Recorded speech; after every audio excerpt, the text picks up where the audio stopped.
So my mom's boyfriend moved into my house, and now he's trying to set a curfew for me. Hey Reddit, I'm using a throwaway account for this because some of the people involved know my main, and I'd rather keep this low-key. I'm a 29-year-old guy, and I've been living in my own place for a while now. But let me back up a little and explain how this all started. Mainly with my mom, who's 53. A couple of years ago, she lost her house. Yeah, not exactly the best situation, but the details there aren't super important for what I'm about to get into. Anyway, after she lost her place, it was a no-brainer for me to have her move in with me. I mean, she's my mom, right? Who wouldn't do the same? Plus, I've been doing all right financially. I work in tech, which pays more than enough to keep us comfortable without needing to tighten our belts. So her staying with me was supposed to be temporary, just until she got back on her feet. But as life tends to do, temporary ended up redefining itself. About a year ago, Mom decided to start dating again. She met this guy, let's call him R, he's 47. At first, he seemed all right. They hit it off pretty well, and after 6 months they were getting serious. Well, as serious as you can get during a global pandemic. When lockdowns hit and everything shut down, R, who's a divorced dad, was struggling with his place and co-parenting. One night over dinner, Mom suggested maybe R and his 2 kids, a 14-year-old daughter and a 12-year-old son, could stay with us until the whole global mess blew over. His lease was ending, and with everything upside down, it seemed reasonable enough. It wasn't just about R, either. It felt like offering some stability to 2 kids who were about to face a ton of uncertainty. So they moved in. I figured, why not? I'd met R enough times to know he wasn't a total jerk. We weren't exactly best buds, but we were friendly. His kids were polite, a little shy, but they started to warm up after a few movie nights and dinners. I thought of it as helping out. Plus, it gave Mom something to focus on besides the past, which was a good thing in my book. Now, my house isn't a mansion, but it's spacious.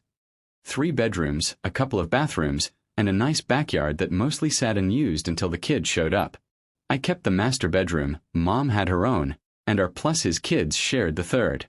We set up a schedule for chores, cooking, and all that household stuff so everyone had their own responsibilities and space. When R and his kids first moved in, it was all under the idea of making the best out of a bad situation. The world outside was chaos, and we were trying to build this little island of sanity. Honestly, it felt good being able to help. And seeing my mom smile more, really smile, made any inconvenience seem small. That's the thing about family, or what feels like family. You do what you can to make it work. The first few weeks actually went surprisingly smooth. R's kids were quiet. Probably a mix of being in a new place and dealing with everything going on. They mostly stayed in their room or joined us for meals. They were polite, maybe a little uneasy, but that's to be expected. New house, new man with their mom. Any kid would be adjusting. R seemed to be putting in effort too. He helped with meals, sometimes taking over the kitchen to whip up something he called his specialty. You gotta try my chili, he'd brag. And honestly, it wasn't bad. He was handy around the house, too. Fixing a leaky faucet here, a squeaky door there. I appreciated that. It made it feel like he wasn't just freeloading, but actually contributing. Mom was clearly taken with him. She'd often shoot me this look like, see? He's a good guy. We had some basic rules set up from the beginning. It's my house, and while I'm not some dictator, I needed order. So we agreed on quiet hours, shared responsibilities, and privacy. Basic stuff to keep the peace. R nodded along and added that he had rules for his kids too, which I respected. He's their dad, that's his call. And if he got the need for boundaries with his kids, then he surely understood why I needed them in my house. The dynamic actually felt decent. I'd finish my workday, come out for dinner, and we'd all chat. Movies, the crazy state of the world, weekend plans. R would share stories about his past. Places he'd traveled, jobs he'd worked. Interesting stuff, honestly. It gave him more depth, and I started to think maybe this setup could work long-term. A thought I hadn't had before. But it wasn't all perfect. There were little things. Tiny red flags I brushed off as growing pains of sharing a space. like how I would rearrange the living room to improve the flow of the house. Or how he'd leave his tools lying around after fixing something, promising to clean up later, which sometimes meant a couple days. Annoying, sure, but not deal breakers. Then came the TV situation. I like to think I'm generous with my stuff, but my living room TV? That's my pride and joy. Latest model, Ultra HD, the works. I didn't mind sharing it for family movie nights, but had this habit of commandeering it for hours, just endlessly channel surfing. And when his kids wanted to watch something, he'd bark at them about what they could or couldn't put on. That rubbed me the wrong way. This was still my house. But again, I let it slide because Mom was happy. She was laughing more, joking more. There was a light in her eyes I hadn't seen in a long time. So I bit my tongue, chalked it up to sharing space, and kept rolling with it. Then came the garage incident. I'm a car guy. Always have been. My garage is my sanctuary. It's where I tinker and unwind. One weekend, I walked in to find our rearranging my tools and workbench. Just making some space, he said, all casual, like he wasn't flipping my private haven upside down. I told him, I appreciate the thought, but I've got a system here. Tried to keep my cool. He shrugged, a little too dismissive for my liking, but stopped what he was doing. Sure thing, but it'd help if things were a bit more organized, right? That comment stuck with me. It felt like a nudge over a line I wasn't sure I wanted anyone to cross. Looking back, those early impressions set the stage for what was to come. Small encroachments. Tiny tests of boundaries. Like he was feeling out how much he could push before I'd finally push back. And I guess at that time I was still seeing everything through the lens of wanting my mom to be happy. So for now, those red flags just fluttered quietly in the background. Not enough to really make me act. It wasn't alarming enough to make a fuss about at first. But as the weeks turned into months, the initial gloss of having R and his kids around started to wear off. It wasn't just little stuff anymore. His influence began creeping into every corner of the house like slow-moving floodwater. And just like floodwater, it started causing damage in places I never expected. One of the first big signs that was taking over more than his share was how he handled groceries and meals. At the start, he'd pitch in occasionally, take charge of dinner, which everyone appreciated. But over time, he started making all the decisions about what we ate without asking anyone for input. If I suggested buying something different, he'd brush it off with comments like, no, the kids need to eat healthier, or I'm trying to teach them proper eating habits. Noble idea, sure, but this was still my house and my fridge he was rearranging. Then came his rules. What began as reasonable bedtime and homework guidelines for his kids slowly morphed into house-wide mandates. One morning I found a schedule posted on the fridge, complete with chore assignments for everyone, including me. We need to keep the place tidy, he'd say, like I hadn't been living in a clean home before he even showed up. And it didn't stop at chores. He started setting limits on how late I could watch TV, claiming it was disturbing the house's sleeping schedule. That same TV situation escalated further when he started insisting we only watch what he wanted. Movie nights became our movie nights, but with his picks every time. If I suggested something else, he'd just laugh it off with, maybe next time. But somehow, next time never came when it was my choice. Privacy became another sore spot. I had this habit of walking into rooms without knocking. My bedroom, which I had always kept strictly off limits, was suddenly part of his casual walkthroughs, whenever he felt like it. Just checking to see if you need anything, he'd say. But to me, it felt more like he was marking his territory. I even caught him once browsing through my bookshelf, picking up books and flipping through them like he was in a store. Just curious about what you read, he explained when I raised an eyebrow. It was unsettling. Then his parenting style started spilling over onto me. I wasn't one of his kids, but you wouldn't know it from the way he began talking to me. If I was heading out to see friends, he'd throw in comments like, "You sure you should be going out with the virus still around?" Or, "Make sure you're back at a decent hour." It was like he completely forgot who actually owned the house. The biggest clash came over my home office. I work from home, which are new. But that didn't stop him from knocking on my door one afternoon with a proposal. "I've been thinking," he started. "Your office would make a great study room for the kids during the day. You can work in the living room, right?" He said it so casually, as if he was doing me a favor by reallocating my workspace. I just stared at him, trying to process the audacity. "I need the office to work on. It's set up for my job, which, by the way, pays for this house." I finally responded, keeping my voice as calm as I could. He looked taken aback, but only for a moment. "Well, just a thought," he muttered before walking away. But the seed was planted. It was obvious he saw no real boundary to his influence in my home. Talking to Mom about it didn't go the way I hoped. When I tried to explain that ours behavior was becoming a problem, she'd deflect.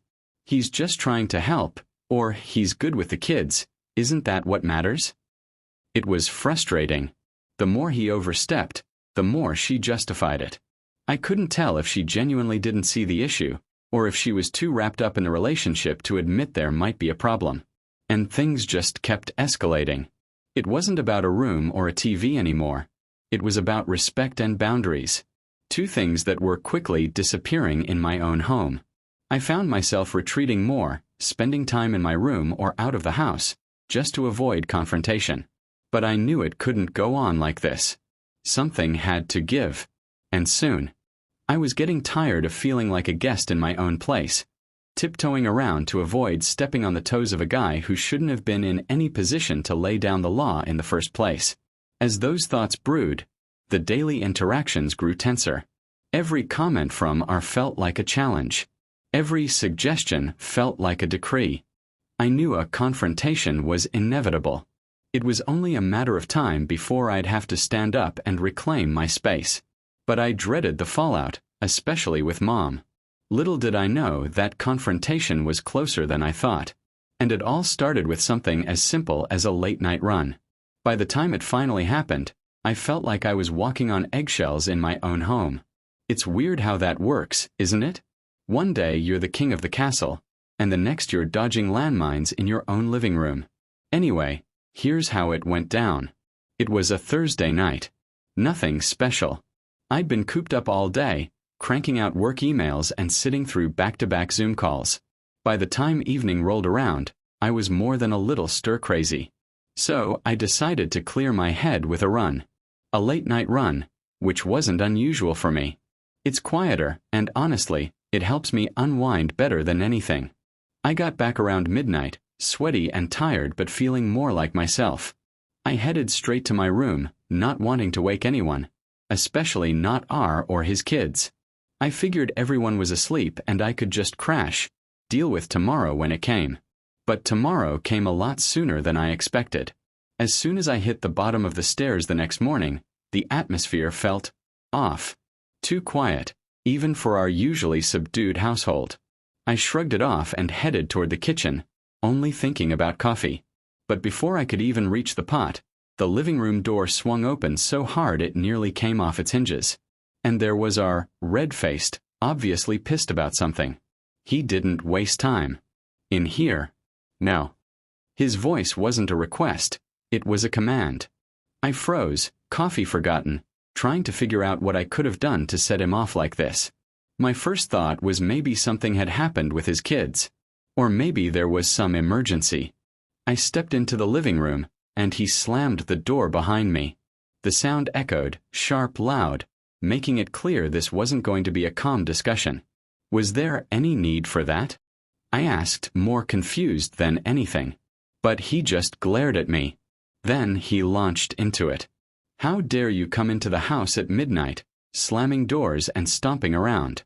You woke the kids," he accused, his voice rising with every word. I was taken aback. First, because I hadn't slammed any doors. I'm not a teenager sneaking in past curfew. And second, because he was standing there in my house, yelling at me like I was some kind of unruly kid. Look, I came in quietly. If I woke anyone, I didn't mean to. It wasn't that late. Not that late. He cut me off, stepping closer, his finger pointed right in my face. In this house, midnight is unacceptable. And you will respect the rules while you're under this roof. That's when I lost it. The audacity of this guy telling me about rules in my own house. It was just too much. I felt my own anger rising, fast and hot, and I stepped up to him, close enough to see the veins bulging in his neck. I don't know who you think you are, but you don't get to make rules for me. Not in my house. I'm not one of your kids, and you're not my dad. You're just my mom's boyfriend, and that's all you'll ever be. My voice was low and steady despite the rage boiling inside. You could have heard a pin drop in the silence that followed. R's face went through a whole range of emotions. Shock, anger, disbelief. He opened his mouth to say something, then closed it. Then opened it again. Finally, he found his words. I'm trying to run a respectful house here, he said, but his voice had lost some of its fire. Respectful. I interrupted, throwing his words back at him. You call it decent to walk into my home and start laying down the law like you own the place? You think that's respectful to me, to my home? He didn't have an answer for that. The room suddenly felt smaller, the air thick with everything that had been left unsaid for months. And then, from the hallway, my mom appeared, drawn by the shouting. Her face was a mix of worry and confusion. What's going on here? She asked, looking from me to R and back again. I took a deep breath, trying to calm down enough to explain. But before I could say anything, R jumped in. Your son is out of control. He's disrespectful and he doesn't follow any rules. This is my house, R. I cut him off, turning to face my mom. I've been trying to be accommodating, to be good about all this. But I can't do it anymore. Not with him thinking he can run my life. Mom looked between us, biting her lip the way she does when she's trying to sort out a mess. Maybe we should all sit down and talk about this, she suggested, ever the peacemaker. But I was past talking. No, Mom. Not this time. This isn't something we can just smooth over with a chat. He needs to go. Today. It was bold, maybe too bold, but it was out there now. And with those words hanging in the air, everything changed. The lines were drawn, and it was clear things couldn't go back to how they were. Not now. Not after this. After the blowout with R, the house felt like a war zone that had just gone quiet. The kind of quiet that's thick and heavy like it's holding back a storm. Everyone retreated to their own corners. R and his kids upstairs, me in my room. And Mom. She was caught in the middle, torn between her son and her boyfriend. A place no one ever wants to be. The fallout was immediate. R avoided me like the plague, which was fine by me. But it was Mom's reaction that stung the most. She was giving me the silent treatment, something she hadn't done since I was a teenager. It was clear she wasn't happy about how things went down. You didn't have to kick him out, she said once, her voice low and hurt. He was just trying to help in his way. I tried to explain my side, about how R's help felt more like a takeover, about the loss of privacy and respect in my own home. But it was like talking to a brick wall. Mom had her view, painted with the brushes of romance and hope, and it seemed no amount of reality could repaint those colors. Meanwhile, R's presence became even more grating. He was technically still living with us, but we were like strangers passing in a house that suddenly felt too small. His kids, caught in the crossfire, looked more confused and sad than anything. I felt bad for them. They didn't sign up for any of this. A couple of days after the argument, I came down for breakfast to find R sitting at the kitchen table, looking like he hadn't slept. His kids were there too, picking at their food. The air was tense, uncomfortable. I grabbed a coffee and sat down, ready to keep to myself. But R cleared his throat, obviously gearing up to say something. I'll be looking for a new place, he finally said, not meeting my eye. It's clear I've overstayed my welcome. His voice had lost its usual force. Now it was just tired and resigned. I nodded, feeling a mix of relief and awkwardness. Thanks. I think that's for the best. His kids glanced up, worry flickering across their faces. And it hit me. This was their stability being uprooted again. I felt a pang of guilt. But I also knew this couldn't go on. Not like this. The days dragged on, each one a silent testament to the tension in the house. R started packing, slowly at first, then with more urgency as he found a place. Mom said very little during those days, her disappointment heavy in the air. But as the moving day approached, she started to open up a bit. Perhaps realizing that this needed to happen, no matter how painful it was. On the day our moved out, it was all business. No tearful goodbyes, no last-minute pleas to stay. Just box after box being carried out to a rental van.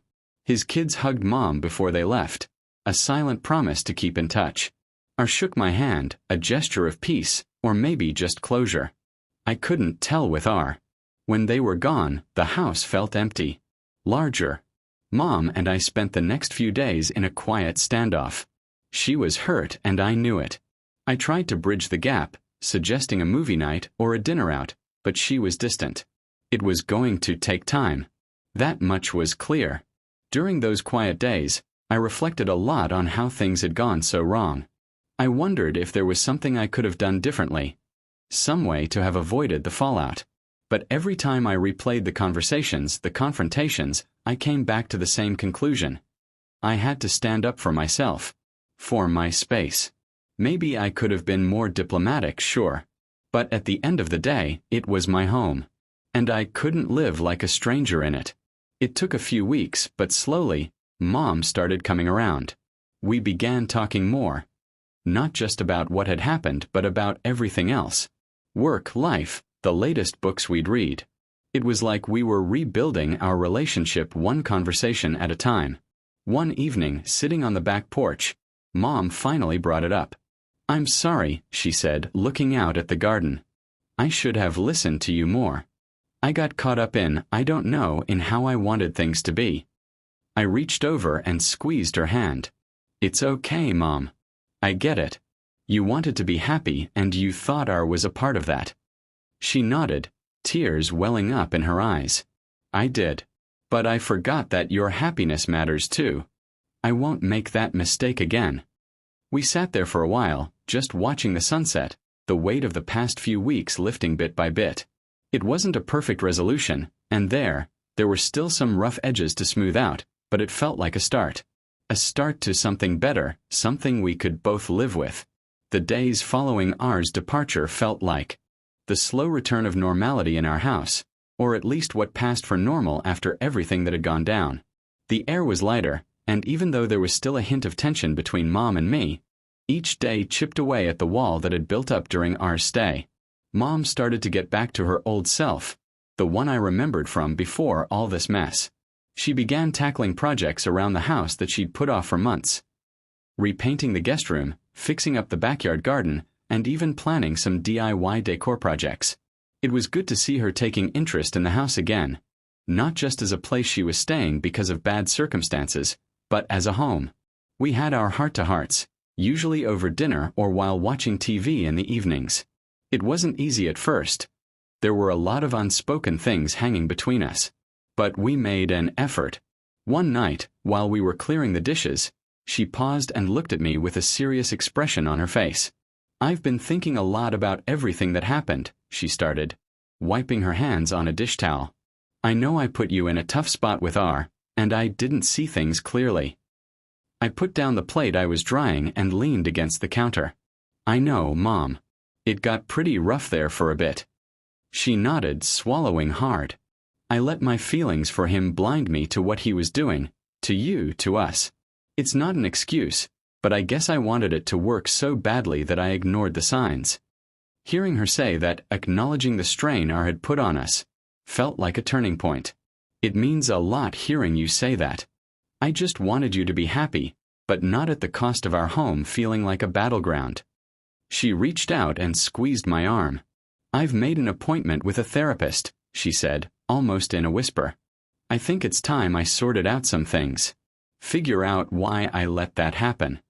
That was a big step for her, and I couldn't help but feel proud.